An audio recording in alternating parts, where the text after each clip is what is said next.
It doesn't blink. It doesn't water. But it is an eye. And back in 2003, this simple little USB device sparked an outpouring of interactivity that extended to more than 80 titles, extremely respectable for any peripheral. My Beatmania controller is all kinds of jealous. And while camera-based gaming wasn't a new thing at all, just look at the Game Boy camera or the woefully short-lived Japan-only Dream Eye for the Dreamcast, this device out of Sony's London Studio put all those prior attempts to shame. This is the EyeToy, a cute little thing with a lot of potential, and the precursor to today's wave of motion-controlled gaming. 2, 3, 4. The EyeToy itself is an unassuming little piece of kit, just a 320 by 240 pixel camera with a USB plug for connection to your PS2, or PC if you feel like looking up some aftermarket drivers. That said, this device enables a lot of functionality for the games that welcome its help.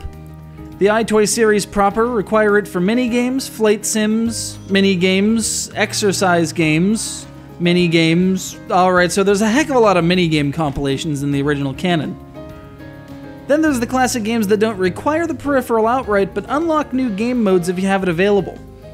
A slew of Dance Dance Revolution games include 2 targets to hit with your hands in addition to the chart of steps one would already expect, while several other titles, most notably sports games, allow you to use the EyeToy Cameo function to save your face's data so you can really get into the game.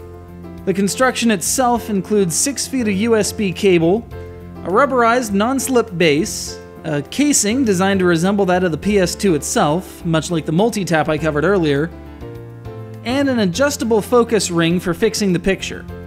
The optimal operating distance for the EyeToy is about 5 or 6 feet away from the camera. Depending on the configuration of your gaming space, this may or may not result in a comfortable arrangement. Here in the underwater base, the depth of this studio barely allows for a comfortable fit, which is why I seem a bit large in this gameplay footage. It's not that difficult to put your hands on the old EyeToy, which is fortunate, because the PS3's PlayStation Eye device isn't backward compatible with original EyeToy games. Funny enough, the same isn't always true in reverse. There are a handful of PS3 games which can use the EyeToy, among them Loco Roco and Little Big Planet. It's a little piece of gaming history and one of the most utilized peripherals this side of the Rumble Pak.